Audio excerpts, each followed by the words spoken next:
technical account manager. And I was interested also to present that subject because I was involved into the design and the analysis about the multilingual features that are included in Alfresco. And I thought it would be a good thing to show how we could expose those features through share. Here is a kind of table of content of the presentation. The first part will be about the multilingualism features that are included in Alfresco, that are included into the Alfresco backend.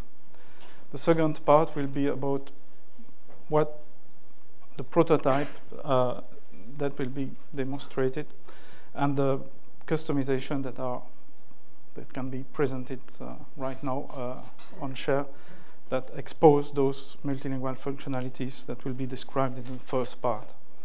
The third part will be about the implementation of those customizations, and the last part will be a small demo of what I spoke about.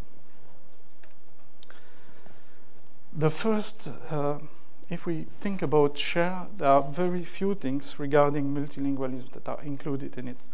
One of the few things that everybody has seen probably before, it's the capability of share to switch language, and that on the UI.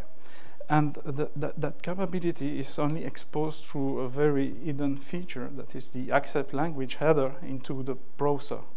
So depending on your browser configuration, you're going to be able to switch UI. But obviously, that's not very handy. It's not very practical. And the first customization will be about how to reintroduce what we had in Alfresco Explorer, the capability of switching language at log time, during login. And what I did is I've put an additional drop-down in the login page in order to give that possibility to share users. This is what I'm showing here on that screen with the login page, with the drop-down where you can pick the language of your UI, and obviously on the back print screen of the result of that. The second thing I would like to speak about is the MLText properties. A lot of you have already seen that that elementary type, and what I'm going to show is how we can take advantage of that existing type in order to implement multilingual functionalities in share. That MLText property is an elementary type, meaning it's defined into the dictionary model.xml. You probably know about that configuration file. And the Java class implementing the MLText properties is MLText.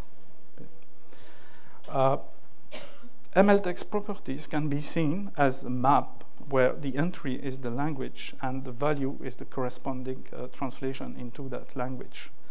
You can think about it like that, just to simplify, giving you a simplified idea of what is MLText properties. Another important package that we rely on to implement multilingual functionalities in Alfresco is the I80N-util package. This is where the definitions of the current local, the current thread local, will be stored. Meaning by that when you send let's say, imagine you call the getProperty method in Alfresco on an MLText property, you even don't realize that that property is multilingual. It will go into the I80N-util, it will look at the thread local values that are displaying here, the thread local and the thread content local values, and depending on those values, it will give you back, if it exists, the value in the corresponding language that you have configured into those thread local variables. This means that because the variables are thread local, you won't impact all your users, meaning different users can use different language at the same time on the same Alfresco instance. Just to give you an idea of how it's implemented and how it's designed. By default, if you don't call the I80N-util package to set your local value, you will default to the system default or the parameters that you have provided when you are starting the Alfresco virtual machine.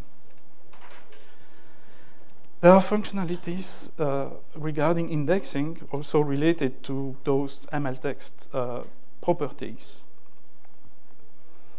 These MLText properties are indexed into a single Lucene field, meaning that there is no, we don't implement it by creating multiple Lucene fields for indexing for every language that you need to index.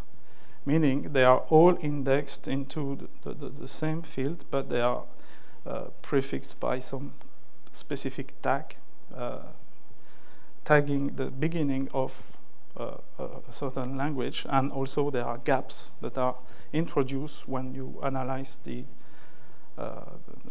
by the analyzer, the Lucene analyzer, to separate the different languages. So you won't, if you're searching a word in a specific language, you will be able to focus and to target on a specific language, and it won't interfere with the same word that would be introduced into another zone, into another location into your Lucene field. There are only two MLText properties that are available in Alfresco default model. They are CM title and CM description.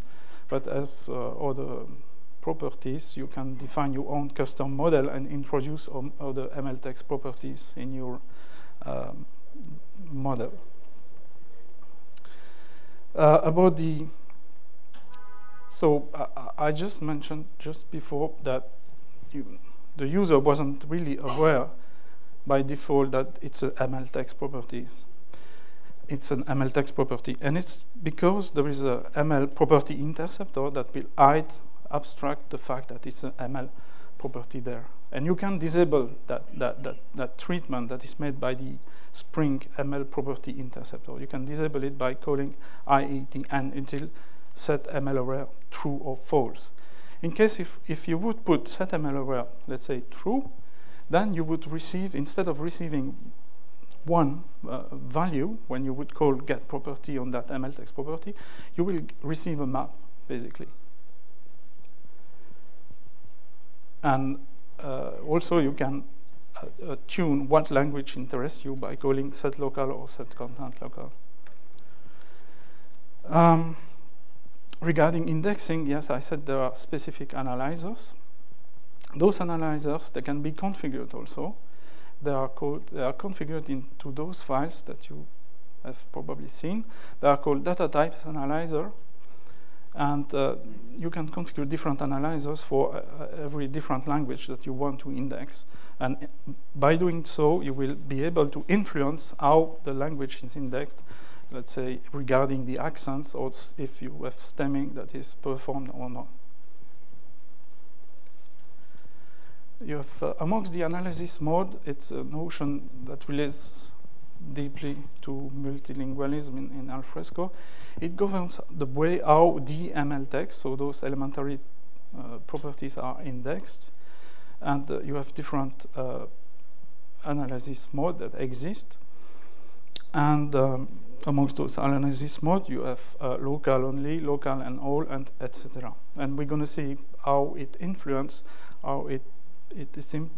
why it's important also regarding the size of the Lucene index, or that it can impact the indexation. It can also impact the size of the Lucene index and therefore the performance. Let's take an example. Imagine you have you have set your local to FR, and your expanding mode is all languages. That means the word that you're going to put into that MLText properties will be indexed under the French variants, but also the French, because it's all languages, meaning the language you've picked plus the variants. If you select expansion mode again on FR, but exact language and whole, meaning you're going to get in your MLText property two zones, one that will include all the languages, meaning every other value that you could have set for that MLText property will be indexed into that zone. That means you're going to be able to search on that whole zone independently of the language, but you're also going to be able to search, focusing the search on a specific language. So this is why you have those analysis mode that allowing you to determine what languages will be available when you're going to search and what languages will be indexed. Let's try to take an example. You have analysis mode.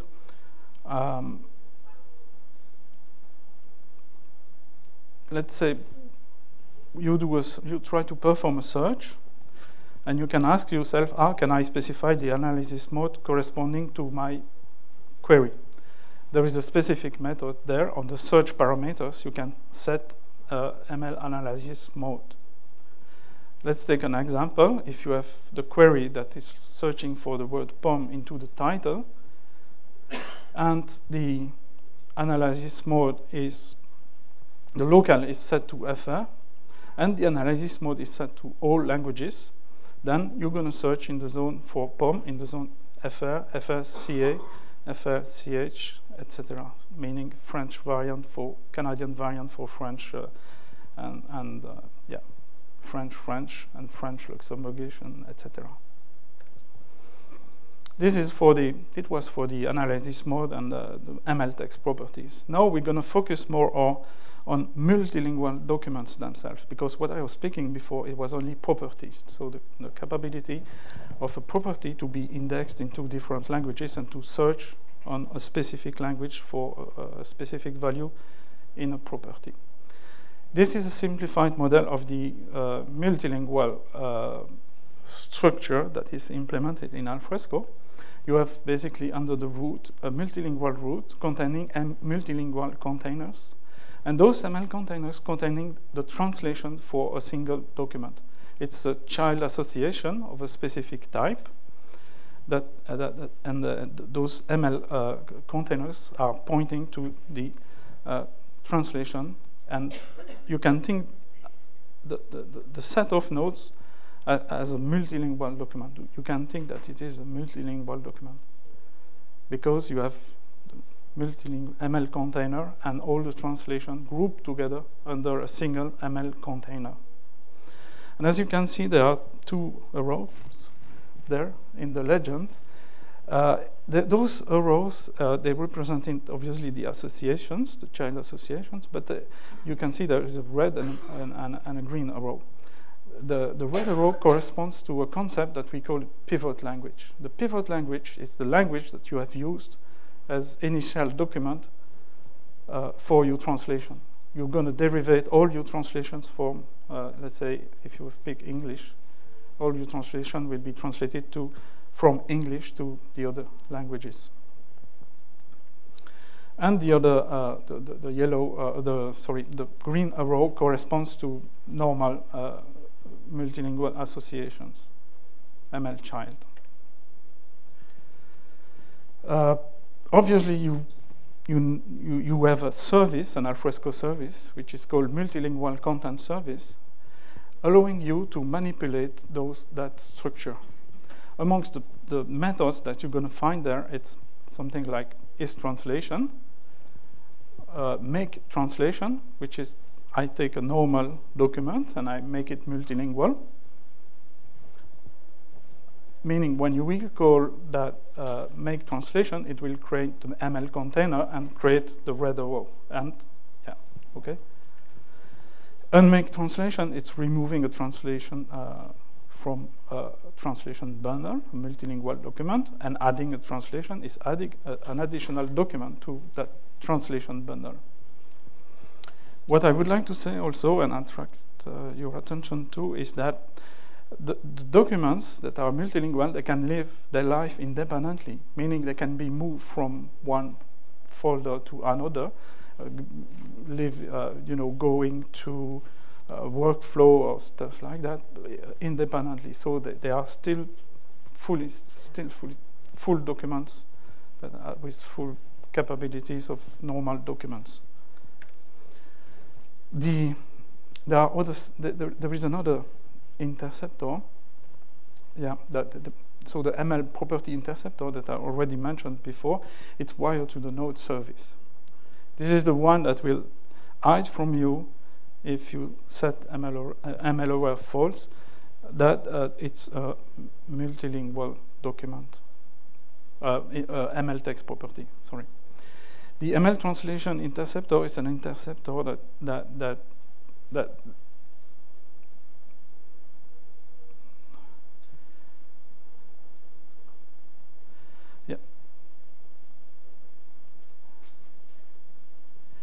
it's plugged on the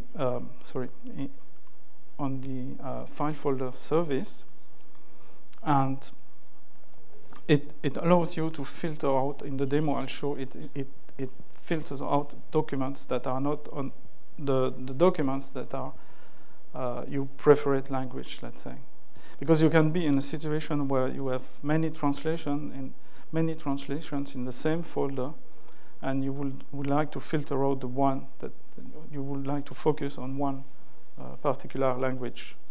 This is the job basically of that ML translation interceptor. The ML content interceptor, it returns the pivot language if you have put some empty translations. What are empty translations? They are just placeholders. So the scenario would be you upload the initial document, and you planning to translate it into 3 other different languages. Then you can already create placeholders for your translators. Okay, so they just will have to upload the translated version. Every translation is versioned, meaning every time the translator uploads a new version of his document, it's versioned. The versions are kept, and the history is kept.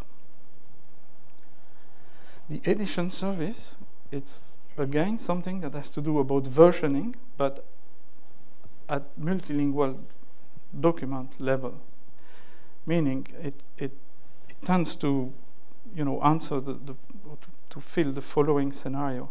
You have, let's say, a book that is translated, and then you have the second edition of the book.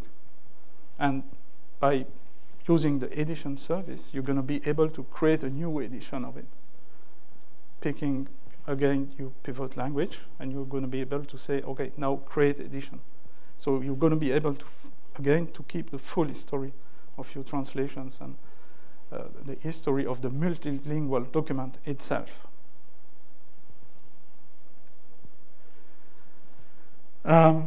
Just going to speak about the prototype that I intend to present. This is the login page where you pick up your preferred UI language. How it's designed, it's a share tier only customization. Basically what it does, it configures it when you select the language. It sets the language into a cookie. The cookie is recuperated by a specific filter that is it's called fake header filter, because Alfresco expects receiving the UI language into the accept language header, but you cannot set that directly on your UI necessarily. Therefore, I put it in a cookie, and it's recuperated by the filter, and the filter, the fake header filter will take the cookie and pass it through to the global localization filter. So the global localization filter will set the global, and the global localization filter won't see anything different as it. The second customization is about giving the opportunity to the user to, let's say, edit those multilingual properties, those DML text. And here what's going to happen, you're going to be able, it's a share module, you're going to be able to select into the drop-down and pick the language that you, of your multilingual properties, and edit the value of your multilingual properties in the language that you have selected in your menu. And also the display will be modified as well accordingly to the menu. Let's say if you select English and the English exists, it's going to be displayed. And if the English doesn't exist, then it's going to do some heuristic like finding the closest language, let's say. How is it designed? It's more like a two tiers customization. There is a share module, as I said, in multi-module.xml. It uses also another, a filter on the backend, the language cookie filter, that sets the cookie on the connection between share and Alfresco, meaning it's not between the browser, it's in between on the connector that is used by share and the backend Alfresco. And at every request, you have a cookie called MLPref. I've called it like that. That is sent to the language cookie filter that will set the local. Okay? And the ML property interceptor will see basically nothing. It will just do what it does usually, like I'm going to see what's into my IATN util in terms of thread local variables. I'm going to take the value and do what it normally does.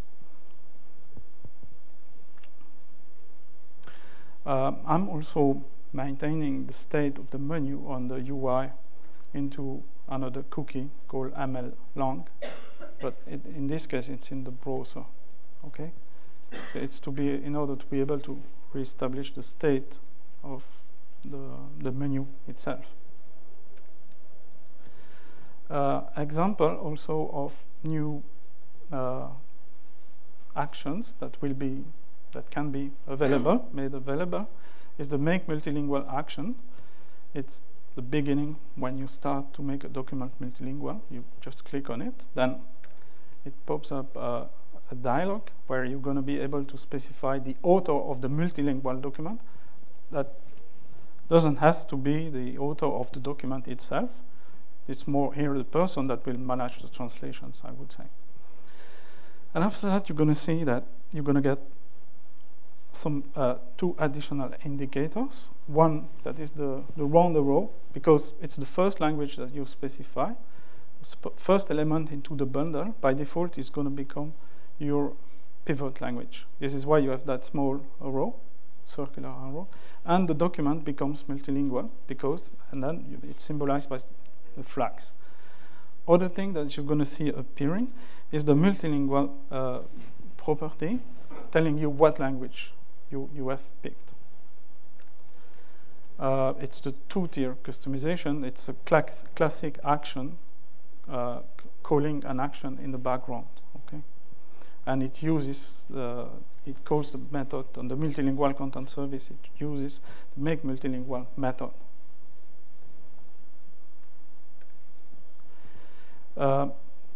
Once your document is made multilingual, you can obviously add translations into your translation bundle. And it's exposed here into the prototype with add translation and remove translation. So if you pick adding translation, you're going to get unfortunately, the dialog there that is just the list of existing translations and the language that already exists into the bundle. And after that, you're going to be able to select additional translations, navigate the repo here, adding and removing translations. Okay.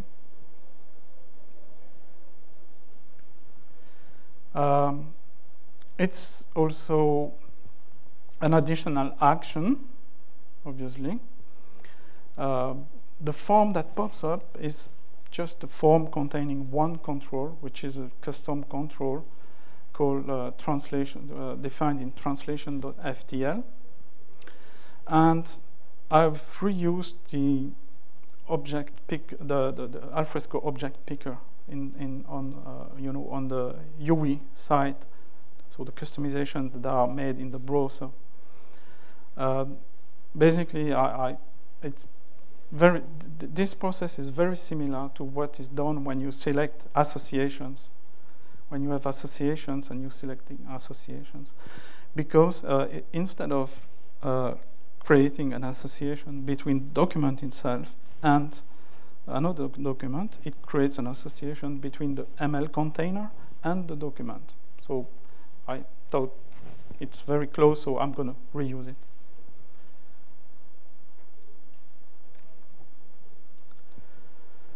So the result, once you have picked the multilingual documents and you have chosen what will be part of your multilingual document, it shows into the document library like this. You have documents that are multilingual. They are tagged by the flag, and the pivot language is also exposed, obviously, as with the round row.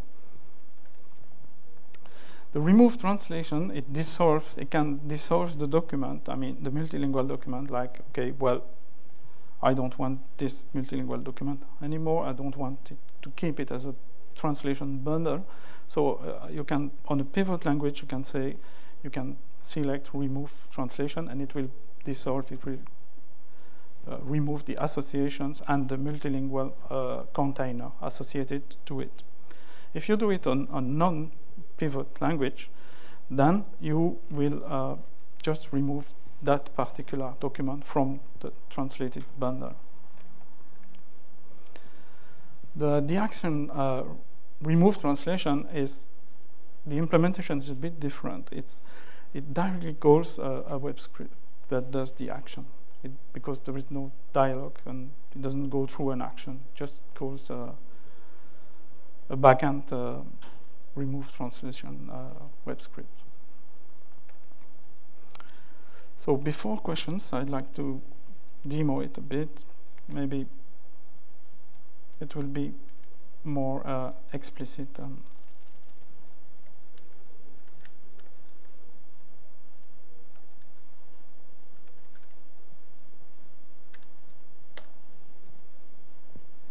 Here you can see you have language.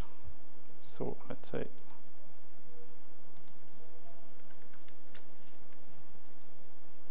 it's going to change the UI language, tableau de bord, administrator, etc.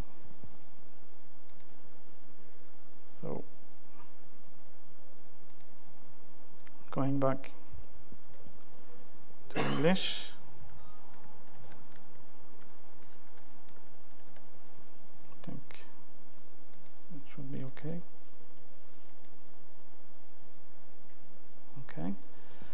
Now I'm going to the repository, and I'm gonna go to my demo folder, where I've uploaded already some translations, but they are not yet multilingual document. They are not yet tied together as a multilingual document. So the first action will be selecting my pivot language, making multilingual, giving some information about the author of the multilingual document, selecting the language. Okay, you see the two indicators, pivot language and the flag showing that it's a multilingual document, and the additional property showing it's an English document. Now the second operation will be to add some translation.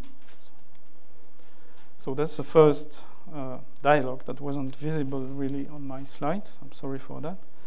And the associated language, so you can scroll amongst your multilingual bundle and see what documents are there. Then we're going to navigate the repo, so you can go up and down and navigate basically into the repo. Where is my demo folder? Yeah, it's there. Then I can add my translations that I want to include into my multilingual document, my bundle. And then I'm going to select the language associated to it. So let's say it's English, it's correct. This one is French. And this one is German. Okay. I'm sorry for that. So here it kept. Okay, sorry. So basically that's, I would like to show it correctly.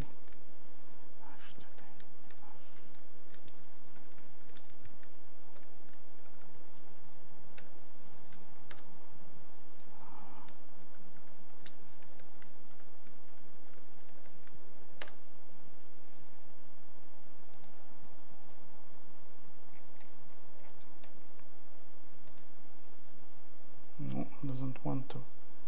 So normally you see all the translations that are associated. It's due to the fact that at last moment I wanted to show the filtering, just to filter out all the documents that were not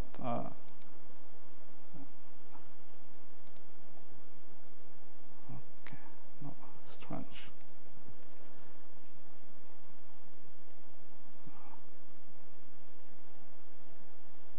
Don't know why.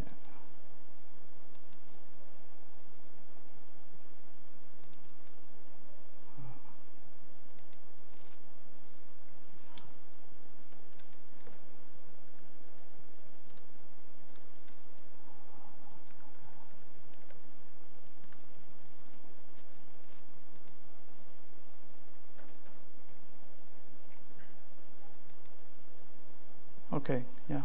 Now we have it. So the rest of the demo is about editing the multilingual values, the MLText properties. Let's say I'm in English, and as you can see, you have the English description showed, and if you edit the properties, you're gonna see the English description and the English title. Whereas if you switch to French, let's say. I don't know, it's strange. Well, you're supposed to see here the French title. Maybe I can.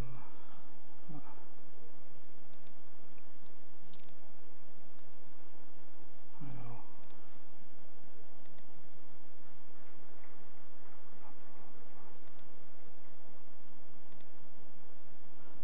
Okay, now it came back.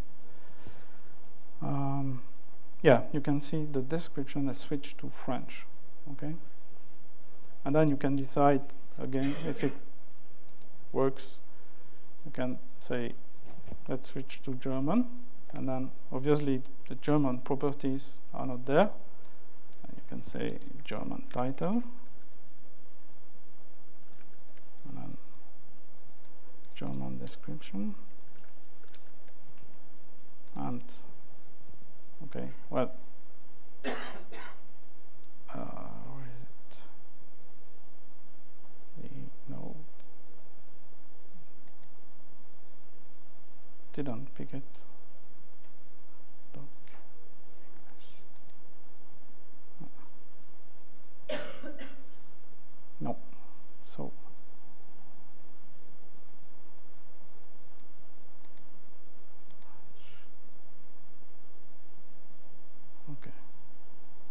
So, well, this is the end of the presentation. So, if you have any questions, I'm sorry for that.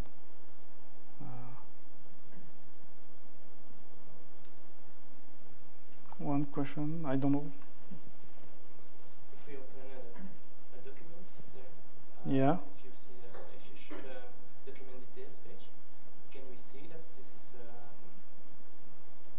there an information that says that this is a multilingual document, and maybe with the link to the other version of the document? The summary? can be seen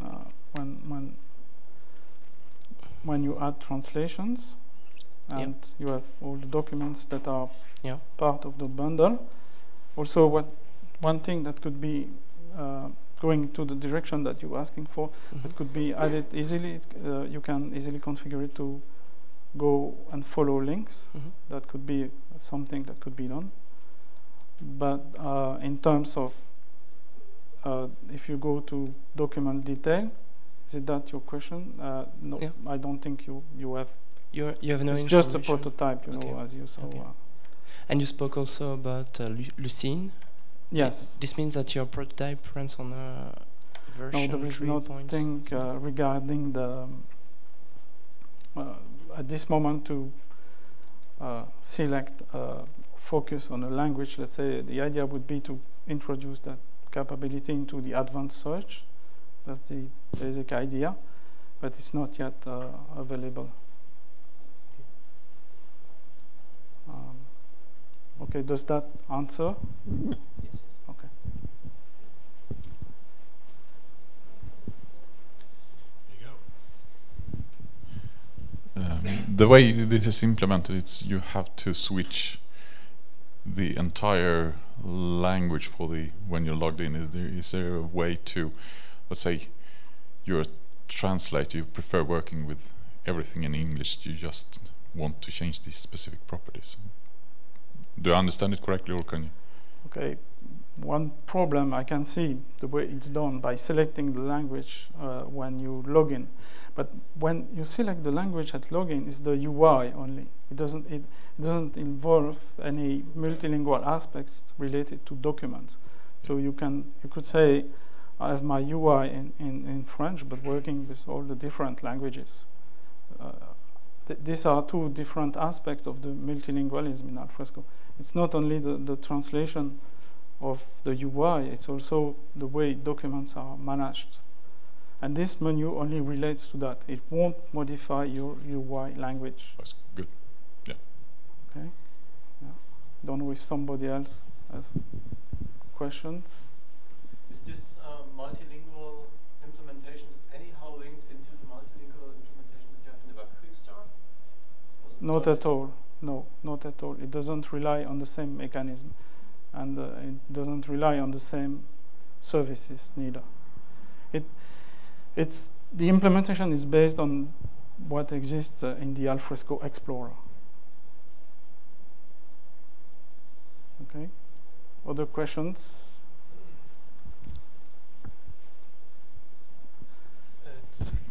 Not so much a question, but I did some work with the Web Quick Start, and actually it is using the multilingual connection. So in Web Quick Start you have some kind of functionality where you can add.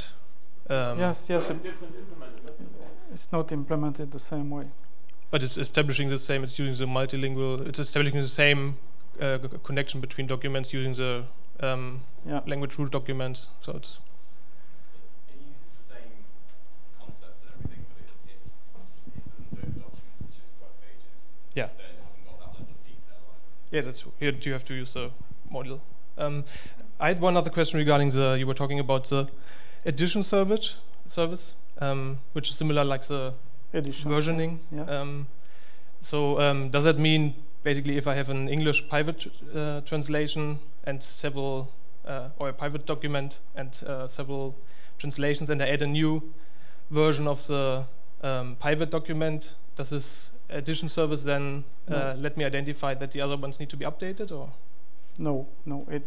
Every documents are versioned independently. The fact that you add the multilingual aspect to a document has a side effect of making it versionable implicitly. It's a bit like when you are in Share. Once you have uploaded the second version of your document, the document has the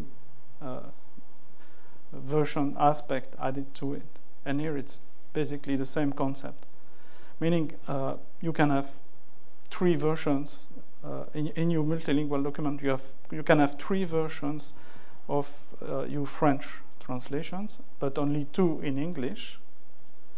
And let's say, imagine you call the version service and say new new edition, the edition service. You say new edition. You're gonna keep your versions. It's only the ML container that will be versioned. Don't know. Makes sense. Okay. Other questions?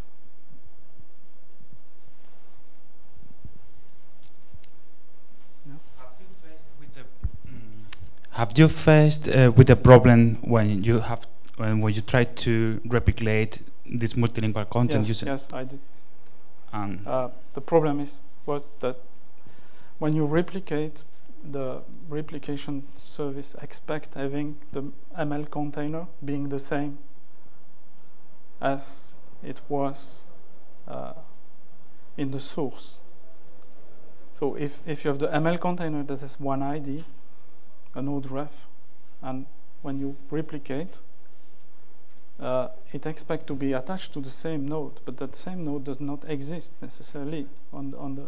So I agree that the model complexifies a bit the concept of replication, because in the replication as we have it now, we only having one root, and in this case you could think about it like you have a replication but with two roots, two targets, the ML container and the normal node in the 5-folder structure. I don't know if that answered. There is a Jira open on that. I think it's good. It will be solved. I don't know if it's in 4.2 or.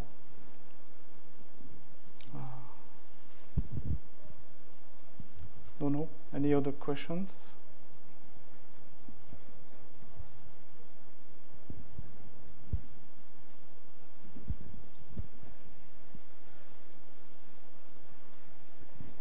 So, thank you. Thank you, everybody.